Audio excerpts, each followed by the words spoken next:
Hello and welcome to the Restart Your Life podcast. I'm your host, Rich Fournier. You know, if you've ever felt like you're capable of more than the life that you're currently living, you're not alone. See, your life can change faster than you think it can when you fully understand how your mind actually works. See, most people aren't stuck because of a lack of information. They're stuck because of the patterns and the unconscious beliefs that are running below the surface. On this podcast, we're going to break down the science of human performance so that you can rewire old patterns, eliminate the beliefs that are holding you back, and you can start creating the results you know that you're capable of. So let's dive in. Do you know that you're holding beliefs right now that you have never consciously chosen? Beliefs about what you're capable of, about what kind of money is appropriate for someone like you, whether or not you can be trusted to sustain success, and whether or not you fundamentally deserve what you say you want. See, you did not sit down one day and decide to hold these belief systems. They were installed in you through experience, through the words of others, through the accumulated evidence your subconscious has been collecting since childhood. And they're literally running your results right now. They're running your business and they're running your life today. So the audit that we're going to do today, it's not comfortable, but it is one of the most valuable diagnostic tools that you can act on as someone who wants to change everything in their life. So welcome back to Restart Your Life. So most people operate inside their belief system without really examining it. Like, why am I doing this? They experience the effects of their beliefs in their income, in their consistency, in their relationships, and their capacity to sustain any high level of performance. But they never take the time to trace those effects back to the beliefs that are generating the behavior and the results. It's like experiencing the symptoms of a physical illness without ever investigating the underlying cause. Like, you can manage the symptoms indefinitely, even though it may be painful, but you cannot resolve the condition without diagnosing. Where did it come from? See, these beliefs that are running your performance are largely invisible to you. That is their design. Subconscious programming is by definition below the threshold of your conscious awareness. But there is a way to bring it to the surface, because while the beliefs themselves may be invisible, the results from them, the effects of those beliefs, they're not invisible. See, your behavior is the evidence of your beliefs, and your results are the printout of the programming that was given to you. And when you know how to read the evidence, you can trace it directly back to the belief producing it. That's what a belief audit actually does. So here's a reframe before we get into the methodology. But see, everything's all about a reframe. How do I look at something, right? So a belief audit it's not a self-criticism exercise. The goal here is not to destroy or to identify everything that is wrong with you. The goal is just to identify the specific programming, being neutral, not being judgmental, just looking at the data. The goal is to identify the specific programming that is producing the specific behavior patterns and the results in your life. But see, you're not broken. This is not about you being broken. This is not about you being weak. This is not about you being defective in any way. You're just running some software, some thoughts and belief systems that were given to you. And the audit is just a way to investigate them and find them. It's like a diagnostic scan about your belief systems. So I want you to approach it with curiosity, not self-judgment. Okay?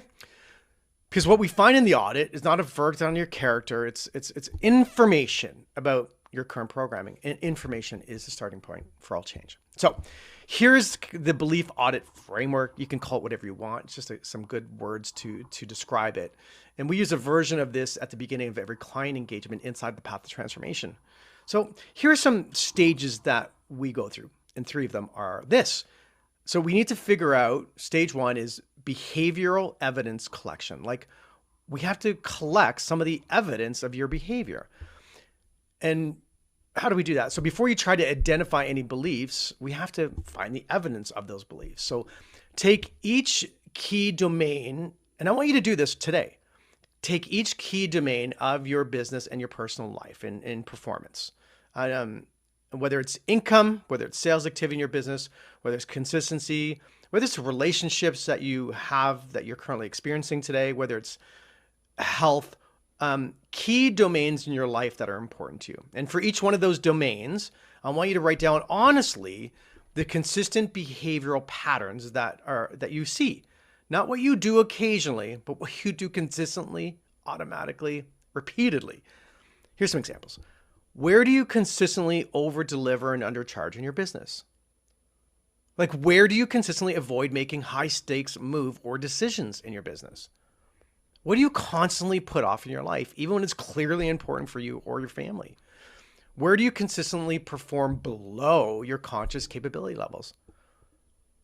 Or maybe a bit more generally, what results do you consistently produce regardless of the intention in each domain of your life that is important to you? Write it all down. No filters, no justification about why you do it. Just, we need to find the pattern. And in stage 2, we need to apply a question. We call it belief reverse engineering, right? What would a person, and I want you to write down this question and then apply it to your own life. What would a person have to believe about themselves, about safety, about being deserving, about what's possible to consistently produce this pattern in each one of those domains? Not what you have to believe, right? But I want to say that again. Not what they want to believe, but what would they have to believe about themselves at the subconscious level to generate this specific behavior automatically and consistently? This is reverse engineering, right? You're working backwards from the symptom, result, to the cause. So some of what surfaces will be immediately recognizable. You'll see it and think, yep, for sure, I do that. I always feel that way. Some are going to surprise you, and some of them you're just going to say, no way, right? Because you don't want to admit it. And then in stage 3, we go back and we're really looking into the origin of those beliefs. So what I'd like you to do today is for each belief that you've identified in stage 2, you're going to need to ask one more question. Where did I first learn about this, right? What experience, what relationship, what message from my environment, what person maybe, first installed this belief system? Where did it come from? See, this step is really important, not for the purpose of blame or therapy, but for the purpose of just being aware. Because when you can see that a belief came from a specific external source, maybe a parent's words, a school experience, maybe a failure at a really young age where you determined that it was failure, maybe a cultural message from your environment absorbed, typically under 7 years old, it becomes much easier to hold it as programming, something that was given to me than truth, right? Because you did not arrive at belief systems most of the time through a fair and rational assessment as, is this true or is this not true? You inherited these beliefs, and often before you were old enough to even question it, right? So all inherited programming can be replaced with behavior or belief systems that you choose. So let me give you some examples of what this actually looks like. And I want you to notice as I go through these, how familiar they feel to you, because they're not edge cases. These are patterns we see in the work that we do. And chances are at least one of them is going to sound like someone you know very well, maybe even you. So let's start right here. Let's talk about health. This is something we see all the time. Most people I talk to know exactly what they need to do to be in the shape they want to be in. Is that fair to say? I mean, if you're listening to this, maybe you're in the best shape of your life, maybe you're not. Right? They know what to do. It's not a knowledge problem. Eat well, train consistently, be in a caloric deficit, sleep properly. So the information is truly not an issue. And yet, people will start a routine, maybe get 2 weeks in, maybe 3 if they're lucky. Things are going well. And then something happens. Maybe it's a busy week, maybe a stressful deal, maybe a late night, maybe some challenges with the family. And then the routine quietly dissolves. And then, a few months later, they start again. And then it dissolves again.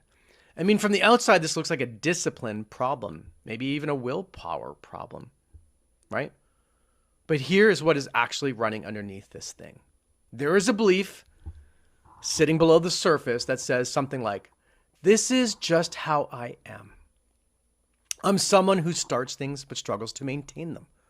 I've always been inconsistent with this thing. Or maybe it sounds like I'm not really someone who prioritizes themselves. Everyone else comes first. See, these beliefs are not true, but it doesn't need to be true to be powerful. It just needs to be programmed. And it will run the health pattern on autopilot, regardless of how many times you recommit on a Sunday night. So let's talk maybe about something else most of you will recognize, and even a bit more directly. Think about the last time you were in a room. Say if you're in business and you're in a room, maybe a networking event or a business meeting, maybe a social situation with people who are operating at a higher level than your current peer group. And something shifted in you, right? You walked in confident, and then almost without noticing, you got a little quieter in the room, maybe a little smaller. You listened more than you spoke. You held back the opinion you actually had. You let someone else take the lead in a conversation where you were probably the most qualified person in the room. And then afterwards, driving home, you thought, why did I do that? I knew more than half the room in that half the people in that room. Why did I shrink? See, it's not a confidence problem. It's a permission problem. It's a belief running in the background. Again, usually installed a long time ago, that says people like you don't take up that much space. That speak up boldly in rooms like that is for different kinds of people. Maybe someone with a different background, different credentials, maybe a different last name. And so the nervous system, right, is trying to keep you constant with the identity that's programmed into you. It's going to pull you back to a size that feels safe every single time. Maybe this next example, maybe I'll land for all of you. You're in a sales conversation or you're following up with a prospect and you feel it. That familiar, uncomfortable feeling, the one that whispers, I don't want to come across as pushy. I don't want to seem desperate. I don't want them to feel pressured. And so, what do? You soften the ask. You over-explain. You give them every reason why you don't have to say yes. You follow up once and then back off completely because you don't want to be that person. And then, of course, the sale doesn't happen. Not because the prospect wasn't interested. Not because your offer wasn't right for them. Because the belief running underneath your sales behavior was pushing for the close makes me someone I don't want to be. So here's the truth about that. It has nothing to do with being pushy. Truly pushy salespeople don't worry about being pushy. They don't have that belief system. This belief comes from a much deeper place. It usually comes from a subconscious association between asking boldly for what you want and being rejected, being seen as too much or being disliked. Because we all want to be liked. We don't want to be disliked. We want to look good. We don't want to look bad. And so we pull back from what we really want. And the nervous system, right, is protecting you from an experience. It creates the behavior of pulling back every single time. Right at the moment the conversation needs you to lean in. So different areas of our life, different service behaviors, and one common denominator. There is a belief running below the surface, quietly, automatically, without your permission, producing the same pattern over and over again. So this is what we do, right? This is what we're looking for, right? And this is what we're going to change. Because the most powerful moment in any transformation process is the moment you can look at a limiting belief and say, I see you. I know where you came from. And I'm choosing not to be governed or controlled by you anymore. Not through force, not through white knuckling against it, but through the recognition that it really was never yours to begin with.